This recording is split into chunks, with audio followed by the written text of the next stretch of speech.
I'm here All with right. Maurizio of Kataklysm to talk about Goliath out August 11th on Nuclear Blast. Always a pleasure to have you on the channel. Thank you very much for taking the time. Um, how you're managing right now with this album? You just finished touring. Life is chaos around you all the time, but I'm sure it's good kind of chaos. So how you're managing right now? I'm doing all right. It's just like, it's one of those things where my vision's always bigger than what, maybe my capacities are sometimes. So, but I always end up doing the things I need to do. And I'm very happy that things are progressing in the right direction. So, especially with this record. 15th album. When you released Sorcery back in 1995, did you ever expect the longevity and success of the band to be what it is today? Um, well, it's not something that you think about at that time because you're young and you're just starting out. I got signed when I was 16, 18 years old. And around that time, I decided that I was going to do the music business. And as a musician at junior high school, you don't know where it's going to go. So basically, I got lucky, and I'm still here 30 some years later. What keeps you motivated? Because I feel like you've achieved so much. You've done everything that one person could set out to do. What Yeah. still keeps you going? I think I'm just very ambitious. I grew up, in a very kind of difficult environment, and I always had to fight for everything. And I kind of just adapted this at a very young age that I'm a fighter, and I applied that to everything. So music obviously is my passion. So I'm gonna put 150% in it, no matter what I do. So that's an important factor for me. So I think that's been my kind of vision. It's, I think, deep embedded in me. Let's talk about Goliath and that first single that you guys released. They kind of gave true meaning to the word Goliath because that was meaty as fuck. It was heavy, meaty. What a way to get off and going with a single like that. What inspired the title of this record, Goliath? I think it's something that through time has not changed much, right? The meaning of where it comes from the beginning of who we are as a species and what we've been accomplishing over the millennia. Uh, you realize that that concept of that storyline is very relevant today and hasn't changed in ways. That stories are just different, but the ideological that is still very much true.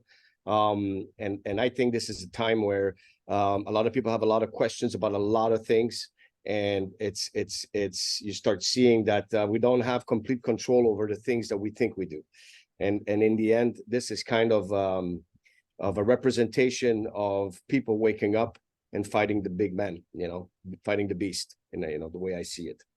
So, in the story of your life, do you see yourself more as a David or more as a Goliath? I'm a David. You're The whole band are going to be David. I feel like but I'm David, man. I'm definitely David.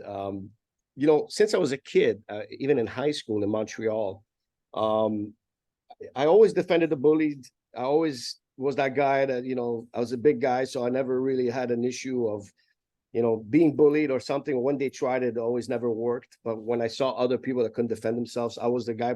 I was always pushed that way to defend the one themselves. So I feel I'm more on that side than being the person on the other side. That's kind of, trying to take advantage of situations and just trying to, be overpowering on people. And I see that entire Goliath thing also in the music industry, like big time. Like I'm a defender of bands that have talent and I work hard their careers from the bottom. Never take something when it's already established completely and be like, oh, here, come with me. I already have all this. You come with me, and now you'll be really, secured for the rest of your life or whatever, or your career. I'm the guy that's like, sees that band that's in the corner, that I know has fan base, that's struggling, please, I just need a hand, and I'll be that guy that I have a hand on the other side, and I can give you at least an opportunity. And I do it with my management company, and I do it on a matter of things. But if you look at this album Goliath, it's kind of a representation also of myself and what I see around it. And when I brought the sound to the guys, this is what I want to talk about on this record. They were like, everybody was on the same wavelength on it. Subject that I think a lot of people can relate. Like a lot of people can see themselves in that place, you know. So is that the theme that runs through the entire record, even though it's not a concept album, but there is a definitely a deep theme to it? Yeah, it's I mean, it moves around a little bit. It's not only based on one thing. It's not only about, you know, being fighting the big or whatever. There is a lot of that. But there's a lot of facing your demons situations in there where you know in your soul that it's wrong, but because you don't want to be castigized by everybody, you want to be judged, you agree, you know. And I think that's wrong, you know. And I think society's going that direction way more. Everybody's afraid of losing everything. But what is everything if you don't have integrity? What is everything if you don't have your self-respect? Like I can't be that person, you know what I mean? So I'm a very strong believer in standing up for what you believe in, you know what I mean? And sticking with it. Just not whatever it's, you know. And there's a lot of people like that now, you know, and that's what bothers me the most, you know. And then if you try to be that person that is, for example, standing up, you're on the wrong side. And I never thought that that would exist, as I never thought that a circle now is a square and 2 + 2 is 5. I never. It is. I came up my 40-something years this earth thinking something, and then now they're telling me, nah, you're wrong. It's like this, and you accept it, and here's your mouth, and eat it and accept it, you know. So Yeah. we are metal rebellious people. We are already outcasts. Just to be a metalhead is a special trait. You're not identifying yourself with the rest, right? It's already something that is embedded in a way. We have a special way of listening to music. We're just different as a way. But the one thing we're not is conformists. That was the movement of this, was not to conform. Now we have this a new elite system, even in metal, that is like conform, you know, do this, do that, even if it's for you not right. And nobody ever told somebody to do something against their will. And to me, the real metalhead is that person that still believes that trait, you know. And that's it, you know. So I'm a very firm believer in it. I'm not going out there in a big crusade of like, hey, you know, what I'm doing is I use my music, what I've always done. If you look at Kataklysm through the history, the lyrics, I've always been like that. So we're just consistent in our message, and we're not changing for anybody, you know. And that, I think that's what's gonna keep us above everything, you know, and keep us alive, and because we are very truthful to who we are, you know. And I think that that comes across, like if you look at the first single you guys released, one of the things that outside of the how heavy it is, how meaty it is, when you're singing, the lyrics that you're singing, it feels like you mean it. It's not like somebody wrote them for you and you're just going in front of the mic and you're just spitting them out. There's emotion with what is being said, and that emotion is freaking heavy. And that just adds to the overall heaviness of the song. And I think that's always been a thing that attracted me to the band, is that it's from the heart. It really, it's music and lyrics and performance that comes from the heart. I think fans connect with that, and it's something that's getting a little bit lost in the world today, of just being able to speak from the heart. It's that problem that everybody wants to get famous and quickly, and I know that's always existed, but it's never been truer than now. Like, people are just copying whatever is working right away. You know, if there's a band with an image, there's 10 bands like that coming out doing the same thing. If you're doing this, you know, luckily with the Roman thing, there wasn't too many. Maybe there's not many that are into that type of stuff with Exdeo, maybe one or two. But in general, we just do the music. We've modernized, obviously. I think that you need to do that with time, you know, because are going to remain the same. Are going to change. You need to go with the times. But even musically, we still challenge ourselves. Like, some people come to me and they're like, oh, it's not like Temple of Knowledge. Well, it's never will be again like Temple of Knowledge, because that's what makes those records unique, you know, like Crippled and Broken, As I Slid, or all these tracks that are huge hits for Kataklysm worldwide. Like, we can't play a show without playing those songs, right? Because that's what people remember the band for and everything. But why would I repeat that second time? Like, I'm going to just You're like, to me, I want to keep pushing new stuff out there that's going to be different, but you still know it's us, right? So that determination in the vocal lines, that delivery is just intensifying with time, and we know who we are. We also realize, like one of those bands that thinks you cannot. What was that line? We don't play music for anybody but ourselves. Well, if that's your philosophy, then play in your garage. You know what I mean? Like if you're gonna go out and push your music to the masses, there is a responsibility for, you know, a certain time period where you've done 4, 5, 6, that you got to be true to those records, because that's what's building your fan. So you have to deliver something that at least attaches you to that, right? So you know, your first record will always be the most innocent one. That's the one that you play music for yourself, because you're just, hey, this is what I invented. And that, but if it works and you continue that path, then you must be truthful to it and to your fans. So we think both ways. We do it for us. We have to like it, obviously, but we're gonna do it thinking about also what the fans would like, you know. That's why I get crazy when, let's say, Bringer of Vengeance comes out, and that's the fastest streaming track we've ever had. Like it's already over, I think it's 250,000 something. It continues to grow, you know, even on YouTube it's doing well. So it's super fast. People love it. I know that it's been a track that's solidified the band right away on the record. But here comes all the criticism. Oh, there's no blast beats. There's not this. There's no that. And I'm like, chill. You got to listen to the record. It's not, you know, the Kataklysm.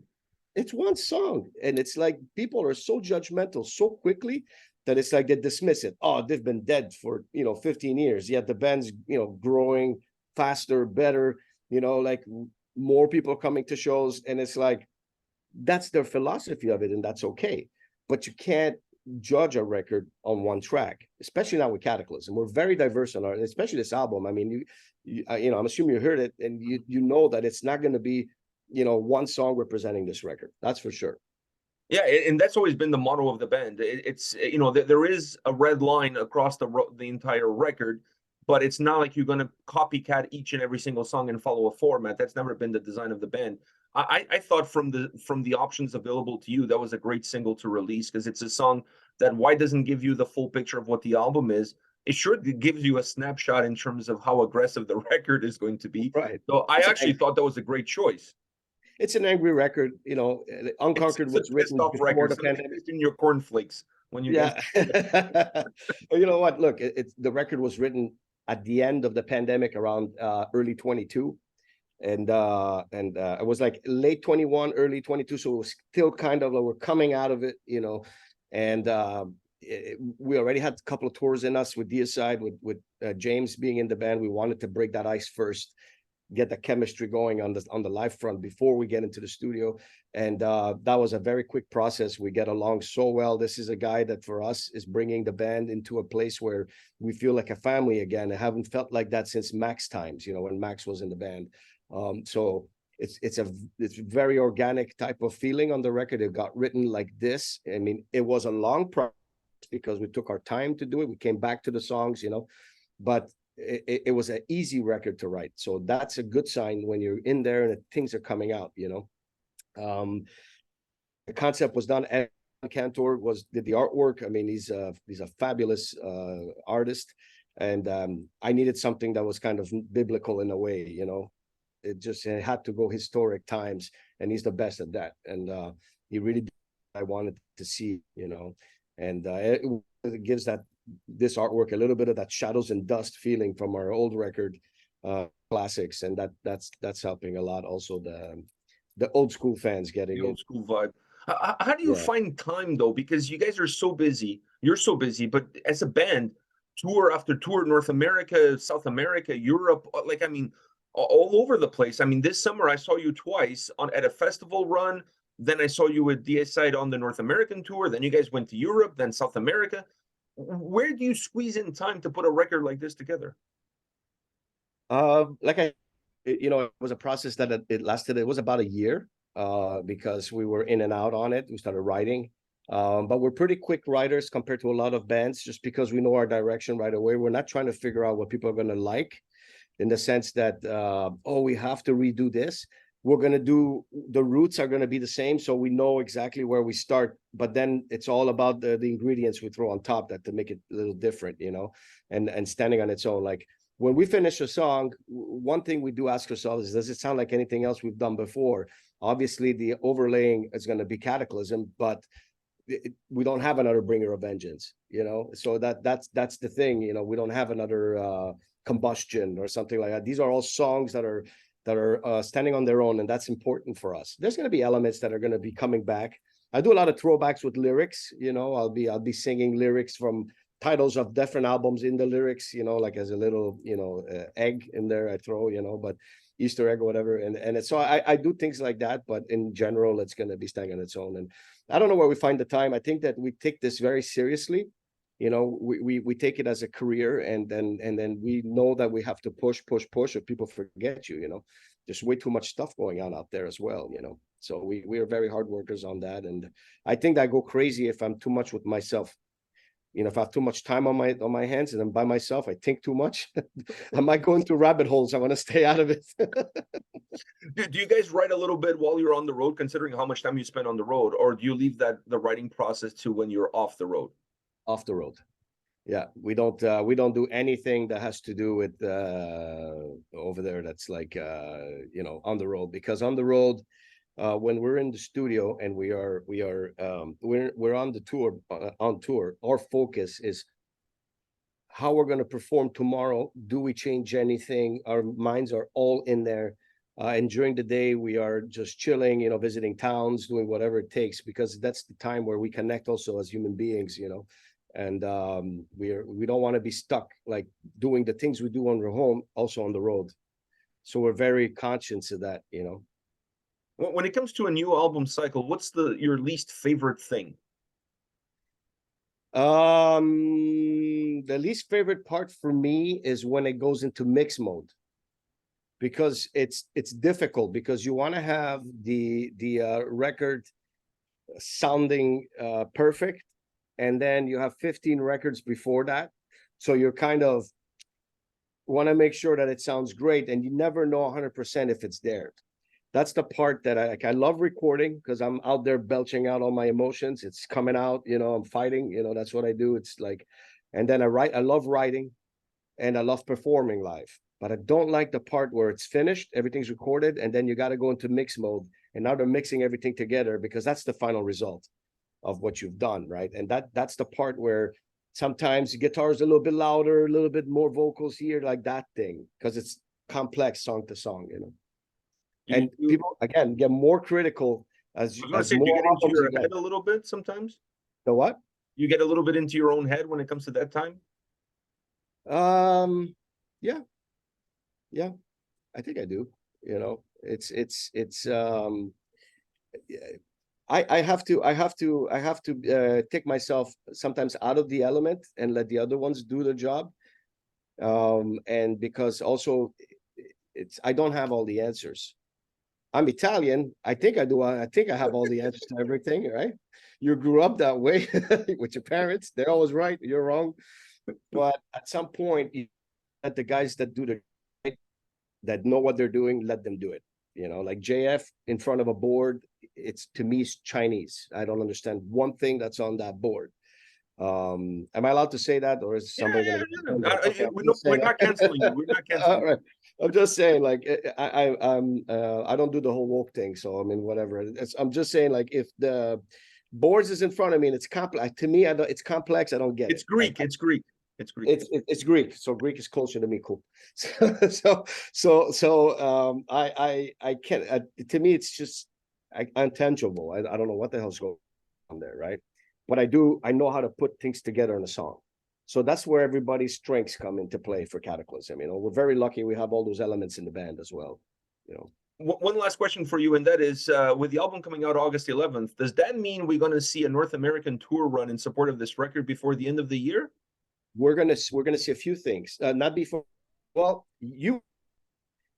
because we decided to hit Canada first on this record, because we didn't do anything in the last few years that were very consistent, especially headlining wise. So we're gonna do a Quebec, Ontario type of thing first, and then go visit the West. the West later on. So we're going to concentrate on this market first. So that's going to be coming in December. That's the idea right now, at least. And then we're going to start Europe again and the United States later on. All right, all right. It's going to be mainly in 24, but Canada's going to get the first part. We're going to get the first taste. I'm looking forward to it. Yes. Just right before Christmas, we get an early gift. All right, all right. Yeah, all yeah, right. yeah.